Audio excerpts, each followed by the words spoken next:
back po sa ating channel. Nagugutom na naman ako. Naisip ko, bakit hindi tayo magluto ng masarap at masustansyang pasta? Ang kaibahan po nito sa ating nakasanayan ay lulutuin po natin ng ating pasta Bombay style. At meron ako nito.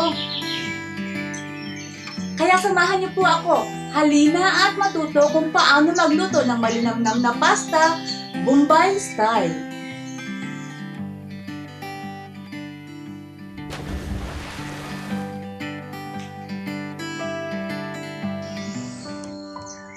Kailangan natin gumamit ng iba't ibang uri ng vegetables o gulay, katulad ito, kabuti o mushroom.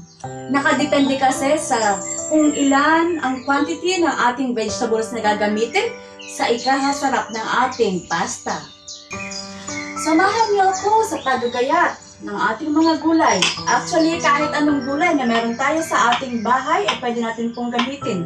Katulad ko, meron akong mushroom kaya gagamitin ko po ito.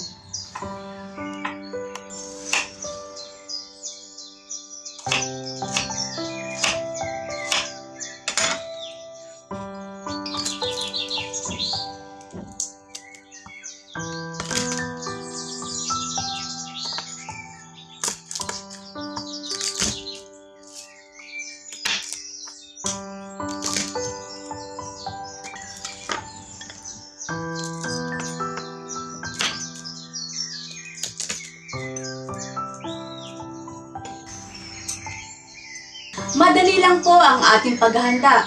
Sa katunayan po, katulad ng sinabi ko kanina, pwede po natin gamitin ang kahit anong gulay na meron tayo sa ating bahay. Katulad ngayon, meron po akong capsicums, carrots, mushroom o kabuti, at ang aking paboritong mais or sweetened corn. Nagtira rin po ako ng capsicums for garnishing mamaya. Handa na rin po ang ating sibuyas at ang ating bawang. Pareho po silang diced. Kakailangan din po natin ng ating mga dried spices. Ito po ay white pepper o puting paminta. Sekreto po ng mga malalaking restaurants, pampalasa. Meron din po tayong cumin seeds, coriander powder, turmeric powder o luyang dilaw, paprika powder, and chili flakes. Nakadepende po sa inyo kung gaano kaanghang ang gusto niyo sa inyong mga lutuin. At kung wala po kayong turmeric powder, pwede po kayong gumamit ng dinikdik na luyang dilaw at yung katas po ng ating gagamitin. Much better po. Kakailangan din po natin ng ating cooking oil. Gagamitin ko po ay olive oil. Pero kung wala lang po kayong olive oil, pwede po tayong gumamit ng anumang vegetable oil na meron po tayo sa ating bahay. Gamitin po kayo pampalasa ang ating butter or pwede din po kayong gumamit ng margarine. Kakailanganin din po ang cooking cream or pwede rin po tayong gumamit ng cornstarch powder. Kakailangan din po natin ng tubig at of course ang ating pong pasta. Huwag natin kalilimutan.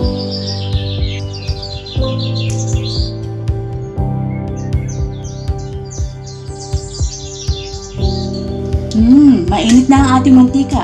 Here goes cumin. Hintayin natin pumutok-putok.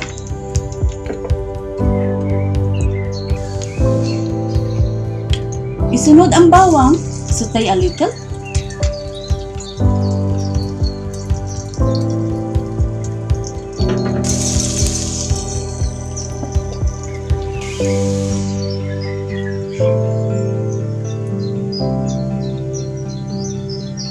At ang ating sibuyas.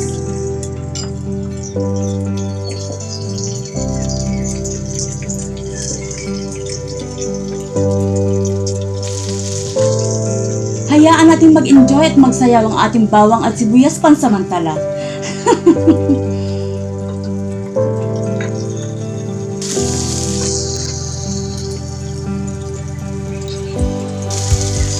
Kabuti,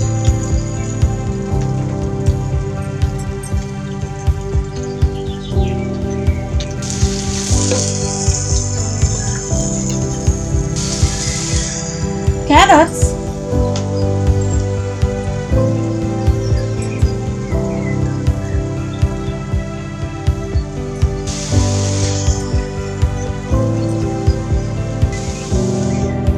gulay na capsicums. Singkulay po ng love life mo.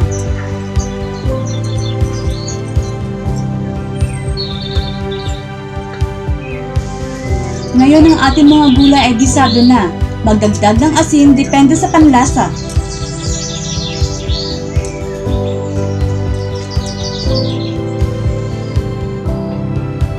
Isunod ang ating butter or margarine. Pwede kayong gumamit ng margarine but I highly recommend butter for richer taste.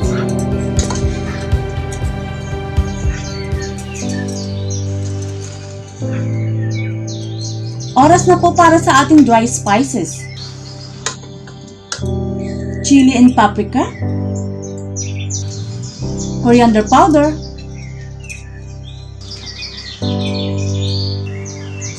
turmeric, and white pepper.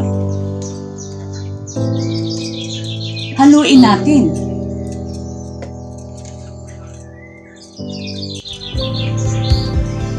Ilagay ang tubig, takpan, at hintayin kumulo.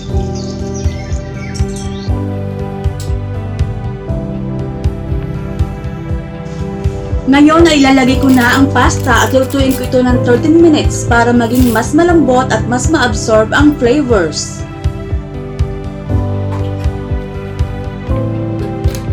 Palaging basahin ang instructions sa pakete sa pagluluto ng particular na pasta. Ang aking pasta ay nagmungkahi ng 10 minutes at additional 2 to 3 minutes para maging mas malambot. At oras na po para ilagay ang star of my pasta, ang paborito kong mais. Ini-enjoy ko kasi ang manamis-namis nitong lasa.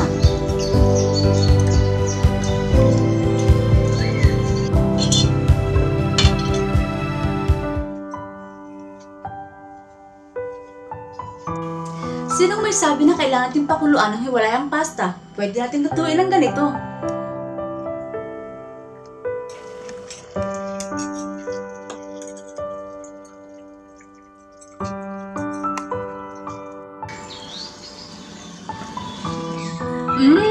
Mukhang masarap at amoy masarap.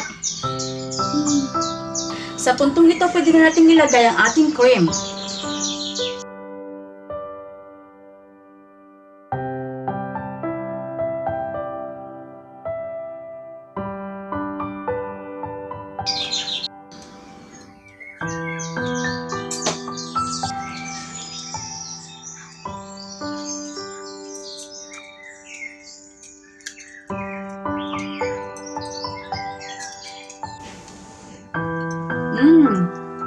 Halos ubos na ang tubig. Luto na. Pwede na nating patayin ang ating apoy. At hindi pwedeng makumpleto ang pasta kung walang cheese. Dagdagan natin ang cheese. Gamit ko ang shredded mozzarella cheese.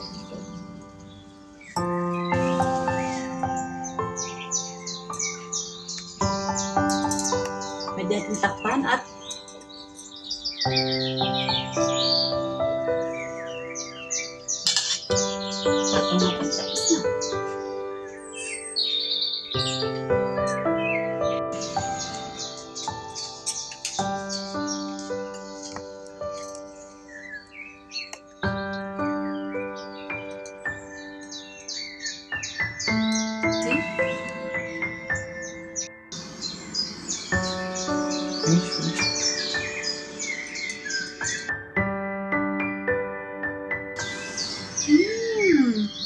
amoy masarap at siguradong tanggal ang gutom ko nito.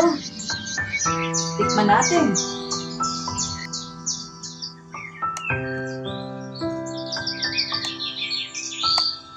Perfect. Thanks for watching.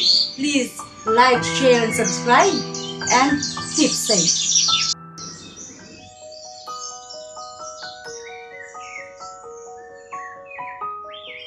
Ang listahan po ng mga sangkap ay matatagpuan sa description sa baba. Please leave your comments and suggestions. What would you like me to cook in our future videos?